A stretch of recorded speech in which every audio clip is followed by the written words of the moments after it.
Welcome to today's deep dive. So imagine you want to lose a few pounds, right? Your mom tells you to cut back on carbs, and you probably just roll your eye. Oh yeah, completely ignore her. Exactly. But then a week later, a doctor in a crisp white lab coat tells you the exact same thing. Suddenly you're like throwing out every loaf of bread in your house. Right, because of the coat.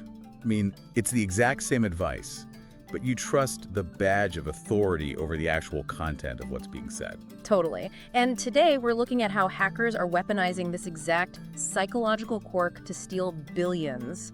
We've got a great stack of sources for you today, including cognitive bias encyclopedias, FBI cybercrime statistics, And a really interesting behavioral security framework, plus a revealing case study from a Swedish university. Yeah, our mission today is to figure out why our brains naturally fall for this social engineering and why fixing your workplace culture is actually the ultimate defense. Well, we all know the infamous 1961 Milgram experiment. Right, the one with the electric shocks. Yeah, exactly. Yeah. Where people administered what they thought were lethal shocks just because, well, a guy in a lab coat told them to. It's wild to think about. It is. But we tend to view those subjects as, like, relics of a 1960s study. But what behavioral scientists are seeing now is that hackers are exploiting that exact same psychological glitch today. Which is just crazy. I mean, authority bias is really just an evolutionary shortcut, right? To save mental energy. Right, it saves us from analyzing every single decision. So hackers figured out that you don't even need to write complex code to breach a network if you can just hack human evolutionary programming. Exactly, and the FBI tracks this specific tactic. It's called Business Email Compromise, or BEC, and it is a staggering $55 billion scam. Wait, 55 billion? With a B? With a B. Attackers impersonate executives, which is essentially them wearing that digital lab coat, just to instruct employees to wire funds. I'm just stuck on that 55 billion number.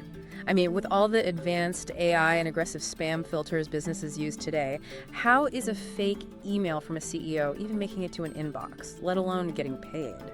Well, it's because attackers treat social engineering as applied psychology. Okay, what does that actually mean in practice? They aren't trying to outsmart the spam filter, they are bypassing the employee's critical thinking. So they do this by combining authority bias with what scientists call present bias. Present bias, is that like creating a false sense of extreme urgency? Precisely. Like an email screaming, wire this money in 10 minutes or our massive acquisition falls through? Yes. Think of the brain's cognitive processing like a computer's RAM. Oh, I like that analogy. Right, so when you introduce extreme urgency, that present bias, it eats up all the available RAM. The brain just doesn't have the processing power left to be skeptical. So to save energy, it just defaults to a hardwired subroutine, which is to obey authority. Exactly. The urgency shuts down the logic, and the authority figure compels the action. But if our brains are literally hardwired by evolution to fall for this under pressure, how does an organization actually protect itself? I mean, you can't train people to ignore their survival instincts. You really can't. And that is exactly where the traditional cybersecurity model fails. By just blaming the user. Yeah, blaming the user and forcing them through those endless, exhausting training modules, it just doesn't work. But there's a fascinating thesis studying Soderberg and Partners, a Swedish financial firm, that looked at a completely different approach. What did they do? They found the solution is largely cultural, specifically moving to a flat organizational structure. Wait, really? So creating a work environment where a junior employee isn't terrified to question a CEO's weird request is actually a valid cybersecurity defense. It's arguably the strongest defense you can have.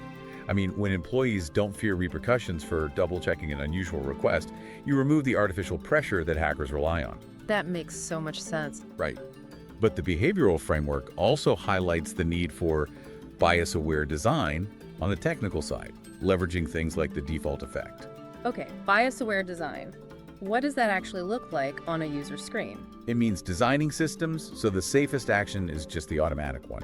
So not making the employee choose the safe option every single time. Exactly. You rely on secure defaults. Yeah. So, for example, a system might automatically quarantine emails from outside the organization that request wire transfers, and then require a secondary physical sign-off by default. Ah, so you aren't trying to train the human out of the human. You design the system around the flaw. You've got it. When you design your culture and technology to support human psychology rather than fight it, you neutralize the attacker's biggest advantage. Wow. Okay, so to sum this up for you listening, authority bias is just a natural mental shortcut that hackers actively weaponize, and the ultimate defense isn't more software patches or, screaming at employees. No, definitely not screaming at them. Right, it's building a flat, supportive workplace culture and systems that automatically default to safety. That is the big takeaway. I want to leave you with a final thought to ponder from these sources.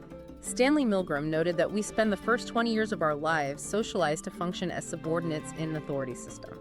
If blind obedience is drilled into us from day one, can a few mandatory corporate cybersecurity trainings ever truly override our fundamental human nature?